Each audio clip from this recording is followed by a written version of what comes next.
Salutations, utopians. There's a real storm brewing in the NBA, and it's all because of Kevin Durant. I see what's going on here. I see things very clear. Kevin Durant is doing right now a big time interview with his agent, who's a lifelong New York Knicks fan. And the timing is just crazy to me because, as the old adage goes, the devil's in the details. We have some time off. We're about to embark on the latter, now the second end of the NBA season, getting ready for the postseason. Bradley Beal has barely played this year.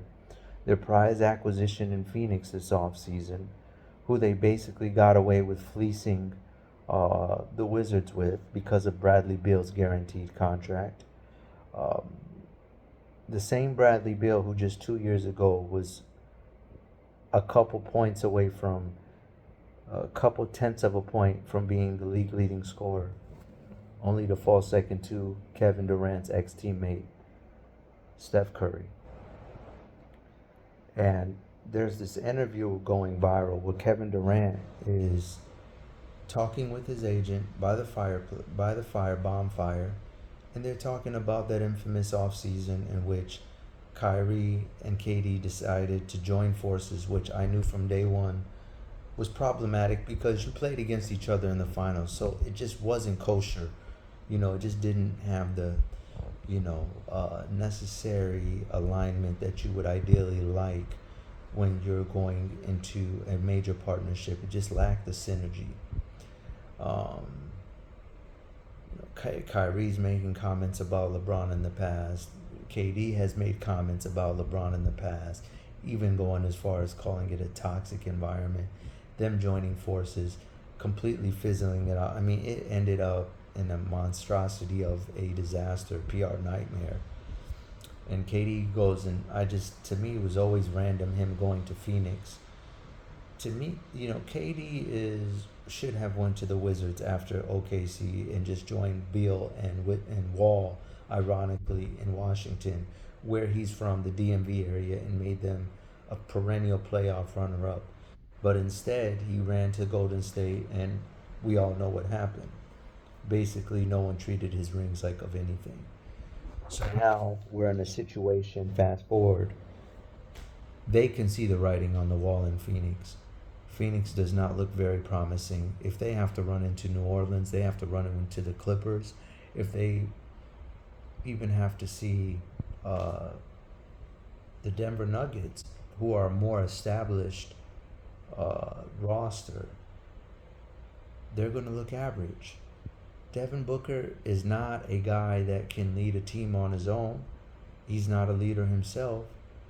KD can only do so much. Nurkic is not the rim protector you need. He's a walking layup line when he's under the rim. So you basically, and they don't have a natural floor general. Bradley Beal is a guy who goes and gets his. Devin Booker, same. This time should have been used for Devin Booker to be a point guard and to figure out how to play make. But all these years, that's what life's about, a give and take. Chris Paul, he changes the trajectory of your franchise. He gets you to the finals twice, but then you never develop Devin Booker's playmaking. And now you're back at square one with a new coach who in years past has displayed that he might lack some leadership skills. Speaking of lack of leaders, we watched him with questionable lineups with the Pacers and then go to the Lakers and not step on the Russell Westbrook six-man conundrum. And here you go looking at Russ with Ty Lue and James Harden volunteering himself. They just have so many problems and so many questions. And KD's already beginning his soft landing into his next destination at 31 years of age and a plethora of injuries. Lo and behold, the Knicks have a bevy of draft picks that they must unload. They've been punting. I want to remind you, they could have gotten Halliburton. They could have gotten Jalen Duran of the Detroit Pistons. They have too much already. They need someone dynamic. And that's what Leon Rose has been brought in to do for the Knicks. Otherwise, they could have kept the previous GM Scott Perry, who was the architect of the rebuild and the cap reconfiguration post Phil Jackson debacle with Melo, who they had to completely start from ground one and nobody wanted the gig. So now you fast forward the narrative, and Leon Rose's whole tenure is judged by who he can bring in.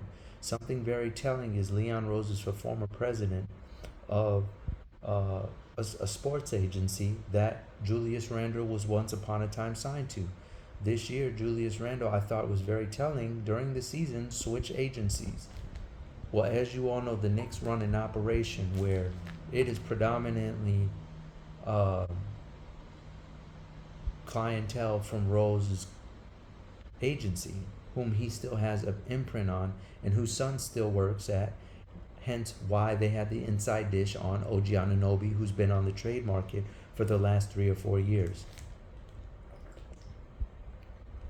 In the next 72 hours, you're going to hear a big media blitz for Kevin Durant to go to the New York Knicks. Be ready, because he is getting ready to exit stage left from the Phoenix situation that already looks hopeless, and as I stated in my previous video, is a gridlock. Alright, Utopians, this was supposed to be a quick one. Hope all is well. Cheers. Global out.